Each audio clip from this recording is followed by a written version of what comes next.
Na mtu asikupe majina makubwa. Kwani mnakubali kuitwa shemu wa dunia? Mama mtu. Si mke wetu. Msimkaniita mimi our wife. Ukiniita our wife tutagombana. Sasa hapo ugomvi unatoka wapi wakati umependwa? Umepewa hadhi. Si uniite shemeji. Umejua kuna majina matamu. Kwa hiyo kuna majina mengine yanakuwa maalum zaidi. Mimi kuna vitu vyangu vitamu ninavyopenda sio majina. Cheese ball tamu. Visheti. Usinipambe mimi na majina. Mimi kwanza umri wangu ni mkubwa sana kupewa mapambo ya majina. Hutaki kusifiwa na watu? Niliye ndo natakiwa nisifie. Si ndio hivyo umeitwa mama mtu? Si ndio wewe mume wangu natakiwa niite mimi na hawezi kuniita hivyo mimi eti ananiambia mama mtu nifanye maarifa aliyenioa. Hapana. Asante sana madam. Tuanzie leo kwenye mahusiano kidogo hapa. Nakupa kisa alafu utaniambia kwamba ubaya unatoka wapi na natakiwa tuishi nao vipi. Marafiki wawili walioshibana wenye rika ambalo ni rika moja lakini wanaofanya kitu ambavyo vitu vinavyofanana. Yaani tunaposema marafiki wanakuwa wameshibana.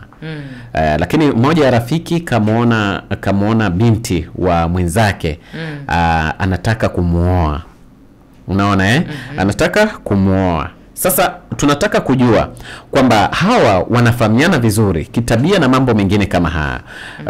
Jaribu kuuliza watu wanaona ugumu juu ya kuliendea swala hili.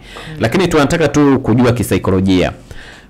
Watu ambao wameshibana sana wanatakiwa wanapooleana vitu gani wavifanye, ama milima ipi ama ukuta upi sasa wauvunje ama wauweke? Sawa. Hawa ni marafiki wa kushibana. Lakini mmoja kaona binti wa mwenzie akaona hapana. Yaani mimi naye rafiki yangu. Ndio. Rafiki yangu amemuona mwanangu ataka kumuoa. Kwa nini? Kwa nini? Kwa nini muoe mwanangu? Sasa baada kwa nini unauliza hiyo? Wewe ni rafiki yangu. Wewe ni mkubwa sana kuliko mwanangu. Ndio. Kama imebidi. Inabidi baba mtu akuamini kwa tabia zako kwamba wewe utamlinda binti yake. Kama uliwahi kuwa reckless, ulikuwa ambaye mtu ambaye huko makini mbele ya babake, usisubutu kwenda kwa sababu hata kupa. Kwa sababu ubaya wakati unafanya makosa alikuona. Lakini pia nyinyi wenyewe mwajuana watoto wa kiume. Na mnajua fulani mwisho wake ni hapa. Sasa unapoenda kumchumbia mtoto wa mwenzako, hakikisha mkia wako ni msafi au na maji. Sababu unapomgusa na mkia wako wenye maji, unajua mkia wenye maji unakera. Mkia wa paka, wa sijui panya, wa punda, kama una maji unakera. Na kama ni wa mbwa, kama una maji ni najisi. Kwa wewe hakikisha umekauka. Ndio mtu akupe mwanae. Lakini sidhani kama ni hekima kuoa mtoto wa rafiki yako, sidhani. Kwa nini? Kwa sababu mimi na wewe ni marafiki, tutakuwa marika. Si ndio? Ndio. Tutakuwa marika, sisi wote tuko kwenye 50. Siwezi kuwa nimezaa mtoto mwenye miaka 50. Lazima nitakuwa nimezaa mtoto mwenye miaka 30 au 20. Kwa nini nimpikite mwanangu miongo miwili? Mbona tunaona wanawake wengi tu wanaolewa na watu ambao wamepita umri. Lakini sio mwanaume ana umri wa miaka 70, mwanamke anaolewa ana umri wa miaka 18 ama 21. Inapendeza na ni raha. Lakini si rafiki wa babako. Yaani hiyo ndo tofauti. Hajacheza na babako, hajasoma class moja na babako, hawajafanya ujana na babako. Kwa sababu itafika tu babako inabidi kuamua dhidi ya mashtaka. Atashindwa kuwa na upande. Akikutetea wewe, rafiki yake atamkasirikia. Akimtetea rafiki yake, mwanae atamkasirikia. Kwa hiyo atakosa kuwa na upande.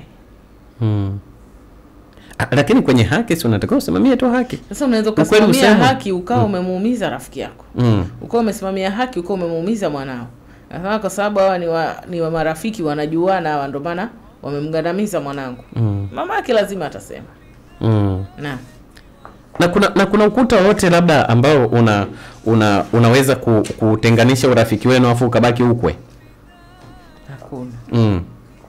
Lazima tu itakuwa nyuma ya vichwa vyenu kwamba huyu aliwahi kuwa rafiki yangu. Tulikuwa tunalala bweni moja. Yaani kwa nini umuoe binti yangu yani? Nawaza.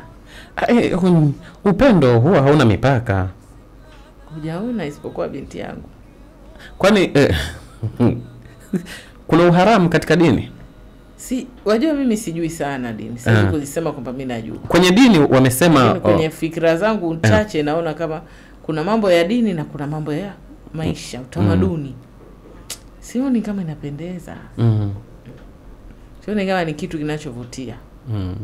Kwa sababu hata ukiwa ni washikaji, mshikaji akimoa dada yako yani kuna weird feeling, yani kuna fikra fulani hivi ya hovyo inakuja yani kwamba wewe unaona watu wote umeona sister yangu na ikawa hujanyoka ndio itakuwa balaa zaidi. Kwamba yani wewe tunakujua wewe ni mtu wa story. Kwa hiyo wewe hujaona mtu isipokuwa sister yangu. Unanikumbusha siku moja kuna rafiki yangu mmoja alienda kwao akasema hivi, mamake akaniambia mkwe, akasema we sikubali huyo